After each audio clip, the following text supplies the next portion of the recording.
Sa video na ito ay pag-uusapan po natin ang isang napakahalagang update mula mismo kay Pi Network. At ito po ay tungkol sa kanilang bagong migration roadmap. Marami po sa atin bilang mga Pinay bilang mga Pi users o pioneers ang matagal na pong naghihintay sa paglipat patungo po sa Open Mainnet. Pero sa halip na malinawan po tayo, tila mas lalo pa tayong nalito sa kanilang bagong announcement. Iisa-isahin po natin ang tatlong mga phases na inilatag ng Pi Network at aalamin po natin kung bakit maraming users ang dismayado at syempre sasagutin natin ang pinakamalaking o pinakamahalagang tanong kung ano po ang posibleng maging epekto nito para sa atin bilang mga Pinoy crypto traders at investors ni PiCoin. Ayan, at maliban dyan ay totoo ba talagang pa-open na ito or isa lang ba itong delay na naman? Kaya yan, bago po tayo magpatuloy ay pakibasa na lamang po ang disclaimer dito sa ibaba ng ating screen. Yan, simulan po natin sa kung ano po ang laman ng bagong migration roadmap na ito ni Pi Network. Ayan, kamakailan lang ay inilabas na po ni Pi Network ang official po nilang mainnet migration map.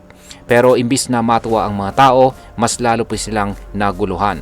Oo, may roadmap na. Pero wala po itong malinaw na timeline o schedule kung kailan po mangyayari ang bawat phase.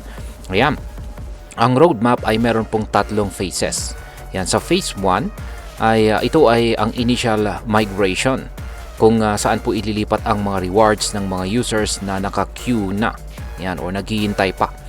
Kasama dito ang mga mining rewards, security circle contributions at mga lock tokens.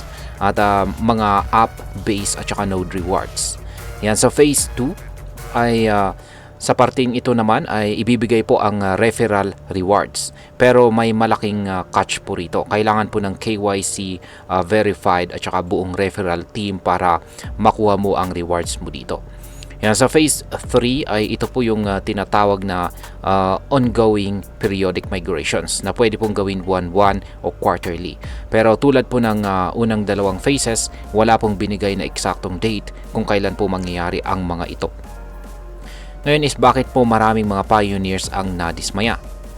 Ayan, ang problema ay kulang po kasi sa detalye ang roadmap. Wala itong binanggit kung ilan pa ang users na nasa migration queue. Wala rin tayong ideya kung gaano po kabilis ang proseso kada batch. May mga gumagamit na nagsasabing araw-araw po silang nagkiklik ng claim button pero wala pa ring dumarating na rewards. Meron ding nagsasabing nakatanggap po sila ng partial rewards pero hindi rin ipinaliwanag kung bakit kulang. Bukod pa dito, ang nakalagay po sa dashboard na transferable balance ay mas mababa pa raw kaysa sa aktual na migrated Pi coins. Sabi po ng Pi team, ginawa nila ito para makatipid ng resources. Pero para po sa karamihan, ito ay nakakalito at nakakabawas ng tiwala. Ngayon is may paraan pa ba para itama ang mali sa rewards at saka balance? Yan, isa pa sa malaking issue ay ang kawalan po ng sistema para i-contest o i-report ang mga maling impormasyon sa rewards. Halimbawa ay kung hindi mo nakuha ang buong rewards mo o may kulang sa migration, wala ka pong paraan para magreklamo o humingi ng tulong. Sa project na ito ay halos 6 na taon na pong nasa development. Kaya inaasahan po ng mga users na may transparency na at may maayos na sistema. Pero hanggang ngayon ay wala pa ring malinaw na sagot sa mga pinaka-importanting tanong na ito. Ngayon ay may saysay pa bang magmina or kung may saysay pa ba ang mining kung pre-mined na ang mga Pi coins? Kaya yan, marami po sa mga pioneers ang nagtataka na rin kung pre-minted na pala ang lahat ng Pi coins. Para saan pa ang ilang taong pagmimina. Ayan, ang pagmimina natin. Yan, kung pag pre-minted na pala ang mga Pi coins. Ito po ang tanong na bumabagabag sa maraming users ngayon. Kasi kung matagal na palang tapos na ang coin supply, bakit pa tayo pinaghihintay ng ganito katagal? At bakit tila unti-unti lang na binibigay ang mga rewards? Kaya ang ganitong setup ay parang hindi po patas, lalo na sa mga taong araw-araw na nagsusumikap para magmina ng PiCoin mula pa noong taong 2019 or 2020. Ngayon is ano po ang lagay ng presyo ng PiCoin sa ngayon? Yan, pagdating naman po sa presyo ay bumaba ng halos 4 times mula po sa all-time high nito, itong si Picoin. Ngayon si Picoin ay sinusubukan po niyang bumawi at tumaas po siya ng 6.5% at nagtitrade po siya sa mga presyong 0.65. Pero kahit na may kaunting pag-angat, hindi po sapat ang price movement para muling manumbalik ang tiwala ng community. Sa dami po ng mga delays at kawalan ng clarity, marami na ang mga nagdududa kung magiging successful pa ba itong si Pi Network. Yan, ngayon is pag-usapan naman po natin ang posibleng maging epekto nito para sa atin bilang mga Pinoy crypto traders at investors ni Picoin. Ayan, bilang mga Pinoy, marami po sa atin ang umaasa sa mga ganitong klase ng project, lalo na ang mga hindi makabili ng Bitcoin, Ethereum o iba pang mga mahal na coins. Kaya marami po ang sumali sa Pi Network dahil libre lang itong imina at nangangakong may potensyal sa hinaharap. Pero ang totoo, ang kakulangan po sa transparency at saka delayed na proseso ay malaking hadlang para sa mga katulad natin.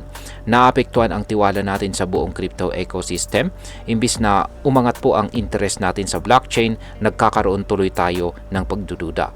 Mas mahirap po itong tanggapin para sa mga nag-iimbita ng mga kaibigan, kamag-anak at kapwa Pinoy na sumali dito sa Pi Network. Dahil ngayon ay parang wala tayong may papakitang ebidensya kung kailan o paano natin magagamit ang Pi coins natin. Yan, bilang panghuli, ang masasabi ko naman po rito ay malaki po ang potensyal ni Pi Network. Isa po itong magandang ideya kung saan isang blockchain project na kayang i-access po ng kahit sino, kahit walang puhunan. Hindi lang ito upgrade ng app, kundi isa po itong philosophical move na nagsasabing ang blockchain at crypto ay para sa lahat at hindi lamang para sa may internet at saka pera. Pero ang problema ay ang execution ay kulang po sa linaw. Kung gusto talaga nating maging open at saka global ang Pi Network, dapat ay mas transparent po sila. Kailangan po nilang ilabas ang eksaktong bilang ng mga users na i-migrate na. Yan, at ang schedule ng bawat phase at saka solusyon sa mga error sa mga balances at saka rewards. Kaya para sa akin ay may pag-asa pa itong si Pi Network, pero kailangan niyang patunayan na hindi lang siya hype kundi isang tunay na sistema na gumagana para sa masa. Kaya sa kabuuan, ang bagong migration roadmap ni Pi Network ay isa pong mixed bag. Yan, may progress, oo, pero kulang po sa detalye. Pero para sa atin dito sa Pilipinas, na isa sa mga pinakamaraming Pi users sa buong mundo, ang tanong ay ito: mananatili ba tayong umaasa o maghahanap na tayo ng iba pang crypto project na may mas maayos at saka transparent? Kaya ayan, bago po tayo hanggang dito na lamang po tayo sa video na ito mga ka-crypto. Marami pong salamat sa panonood. Ingat po tayo lagi at God bless po sa ating lahat.